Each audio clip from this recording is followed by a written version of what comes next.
wengi mmezungumza, lakini mimi nimejifunza vitu vikubwa viwili.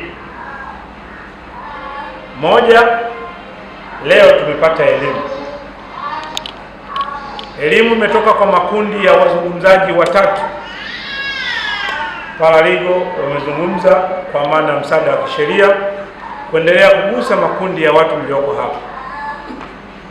Lakini pili, mwalimu wangu pale anayefundisha shule ya msingi ya vipaji maalum wenye uhitaji maalum amezungumza, lakini mbele yake katoa elimu ya namna ya kujikimu, akitugusa kwamba tukiamua kufanya hakuna lisilowezekana. Lakini amekuja Mwaipopo pale kazungumza kwamba hakuna lisilowezekana, kagusa mazingira yote. Lakini kubwa nililojifunza kwamba wamewaita leo kuelekea kwenye hizi sikukuu zetu, kwamba angalau waguse kwa chochote ambacho wamekiandaa.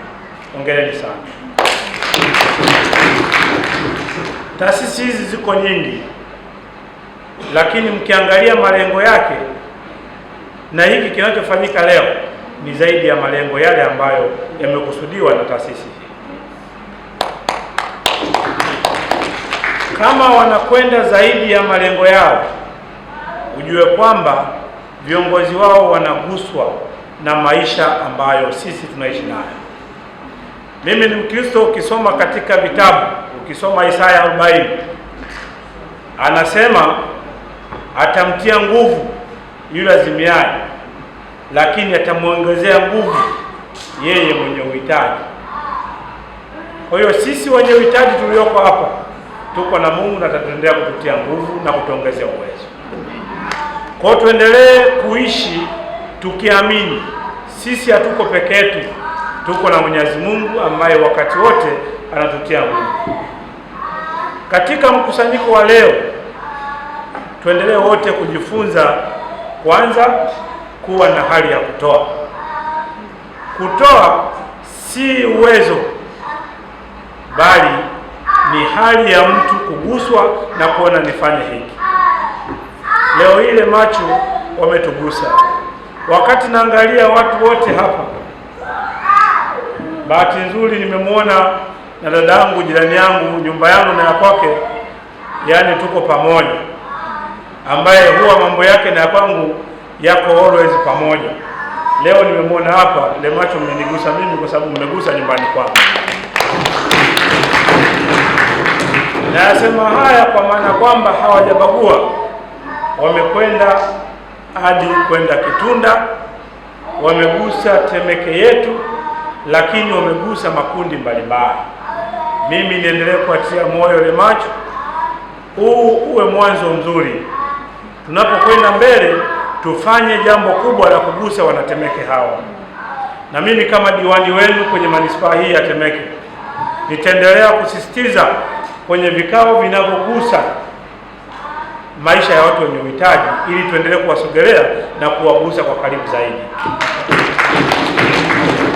Lakini pia sisi kama manispaa tutaendelea kuwaunga mkono, na ndio maana leo tuko kwenye ukumbi wa manispaa, kwa sababu ni ukumbi wa kwenu na nyinyi mnastahili kuwa kwenye ukumbi. Tunapokwenda kwenye Idi hii, kwanza tukatafakari haya yaliyosemwa hapa. Hakuna aliye tofauti, binadamu wote ni sawa. Usawa wetu unalingana kwenye pumzi aliyotupa Mwenyezi Mungu. Tukaendelee kujiona sisi ni jasiri, kwa sababu tuko na Mungu anayetutia nguvu wakati wote.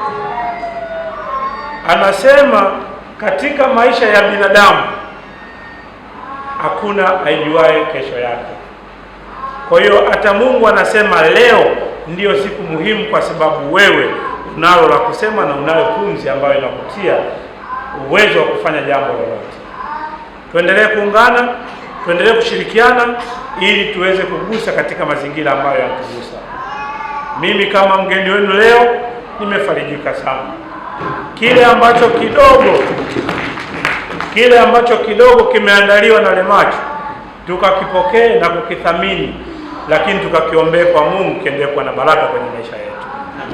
kwa sababu waliotoa yawezekana ongeza kutoa sehemu zingine, lakini kwa mimi umenigusa, umetoa Temeke yangu, lakini umetoa kwa watu ambao sisi tunahitaji kuwatolea kila wakati.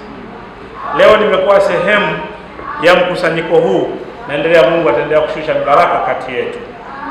Tuendelee kushukuru na kuomba Mungu, tuendelee kuomba dua, kuiombea Lemachu ili iendelee kukua na kuandaa mambo makubwa ya kutugusa sisi. Tunapokwenda kukusanyika, basi tukaendelee kuenenda kwa amani ya Bwana. Tukaendelee kumwomba Mungu aendelee kugusa pale ambapo tumetoka, na tunapotawanyika basi tukatawanyike tukimpendeza Mwenyezi Mungu. Lakini tunapokwenda kusherekea Idi, basi ikawe sherehe ile kumpendeza Mungu. Kile kidogo ambacho tunakipata basi tukakitumie kama faraja ya siku ambazo tuko nazo katika hii sikukuu ya Idi. Na Mungu ataendelea kuwa na sisi, na siku nyingine inshallah Mwenyezi Mungu anaweza akatupa kikubwa kuliko tutakachokipata leo. Baada ya kuyasema haya, niwashukuru sana. Mungu aendelee kuwabariki. Asanteni kwa kunisikiliza.